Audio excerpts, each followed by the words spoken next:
এইরকম কাতলা কালিয়া থাকলে দুপুরে ভাতের সাথে আর কিচ্ছু লাগবে না। অনেকে অনেক রকমভাবে কাতলা কালিয়া করে থাকে, ইউটিউব বা ফেসবুকে প্রচুর ভিডিও আছে কাতলা কালিয়া, কিন্তু আমি কিভাবে কাতলা কালিয়া করি আজ সেই ভিডিওটাই তোমাদের সাথে শেয়ার করলাম। প্রথমে কাতলা মাছের পিসগুলোকে ভালোভাবে জল দিয়ে ধুয়ে জল ঝরিয়ে তারপরে এর মধ্যে দিয়ে দিলাম লেবুর রস, নুন আর হলুদ। নুন হলুদ আর লেবুর রস দিয়ে মাখিয়ে মাছটাকে 5 থেকে 10 মিনিটের জন্য রেখে দিলাম। আমি কাতলা মাছে একটুখানি লেবুর রস দিই, কারণ কাতলা মাছে একটা যে আষ্টে গন্ধ হয় সেই গন্ধটা দূর করার জন্য। তোমরা নাও দিতে পারো যদি তোমাদের আষ্টে গন্ধ না আসে তো। এরপর কড়াইতে তেল দিয়ে তেল খুব ভালো করে গরম হয়ে যাওয়ার পরে নুন হলুদ আর লেবুর রস দিয়ে মাখিয়ে রাখা কাতলা মাছের পিসগুলোকে একে একে লাল করে ভেজে নিলাম।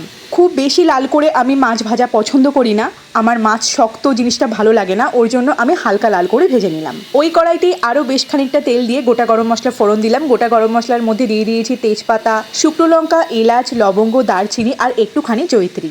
গোটা গরম মশলা দিয়ে যখন খুব সুন্দর গন্ধ বের হবে তার মধ্যে দিয়ে দিলাম আমি একটা গোটা পেঁয়াজ কুচি।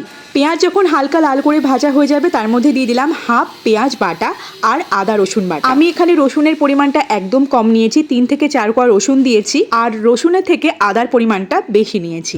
আদা রসুন বাটা অ্যাড করার পরে তারপর আবারও কিছুক্ষণ নেড়ে চেড়ে নিলাম যতক্ষণ না পর্যন্ত আদা রসুনের কাঁচা গন্ধটা চলে যায়। তো তারপরে দিয়ে দিলাম এখানে একটা গোটা সাইজের টমেটো কুচি আর জাস্ট সামান্য একটু নুন, যাতে টমেটোটা তাড়াতাড়ি গলে যায়। ওদিকে টমেটোটা গলতে থাকুক আর এদিকে একটা বাটিতে আমি নিয়ে নিয়েছি 3 চামচ টক দই আর তার মধ্যে দিয়ে দিয়েছি হাফ চামচ কাজু আর হাফ চামচ কিশমিশ বাটা। আমি শিলনোড়াতে কাজু আর কিশমিশ বেটে নিয়েছি। টক দইয়ের সাথে কাজু কিশমিশ বাটা খুব ভালোভাবে ফেটিয়ে নিয়েছি আর ওদিকে টমেটো গলে গেছে। আমি এখানে গুঁড়ো মশলাগুলো এবারে অ্যাড করে দিচ্ছি। তো আমি এখানে নিয়ে নিয়েছি 1 চামচ জিরে গুঁড়ো, 1 চামচ ধনে গুঁড়ো, হাফ চামচ হলুদ আর 1 চামচ লাল লঙ্কার গুঁড়ো। আমি এখানে কোনো কাশ্মীরি লঙ্কার গুঁড়ো অ্যাড করিনি, তাতেই কিন্তু কালার খুব সুন্দর চলে আসে। সব গুঁড়ো মশলাগুলো অ্যাড করার পরে 2 থেকে 3 মিনিট খুব ভালোভাবে কষিয়ে নিলাম। এরপর অ্যাড করলাম টক দই আর কাজু কিশমিশ বাটা, যেটা আমি একটু আগে ফেটিয়ে নিয়েছিলাম। দইয়ের মিশ্রণটা দেওয়ার পরে খুব ভালোভাবে নাড়তে হবে যাতে কোনো মতেই দইটা ফেটে না যায়। আবারও 2-3 মিনিট ভালোভাবে কষিয়ে নিলাম। যত বেশি কষানো হবে টেস্ট তত বেশি ভালো হবে। ভালোভাবে কষিয়ে নেওয়ার পরে আমি এখানে ফুটানো জল দিয়ে দিলাম। আমি সবসময় জল ফুটিয়েই ব্যবহার করি, এতে তরকারির স্বাদ বা গ্রেভির স্বাদ খুব ভালো আসে। নুন দিয়ে দিলাম স্বাদ মতো আর দিয়ে দিলাম একটুখানি চিনি, নুনটাকে ব্যালেন্স করার জন্য। ঝোল যখন ফুটে যাবে তখন দিয়ে দিলাম ভেজে রাখা মাছ আর 3-4টে চেরা কাঁচা লঙ্কা। এবারে 3 থেকে 4 মিনিটের জন্য মিডিয়াম আঁচে ফুটতে দেবো। 5 মিনিট পর এসে ঢাকনা খুললাম, দেখো গ্রেভির কালারটা কতটা সুন্দর এসছে আর গ্রেভিটাও অনেকটা ঠিক হয়ে এসেছে। রান্না কিন্তু প্রায় শেষের দিকে। দিয়ে দেবো গরম মশলা। তো আমি এখানে গুঁড়ো মশলা ব্যবহার করছি না, আমি সবসময় গরম মশলা বেটে ব্যবহার করি। ঠাকুমা এখানে মশলা বেটে দিচ্ছে, মানে গরম মশলা বেটে দিচ্ছে।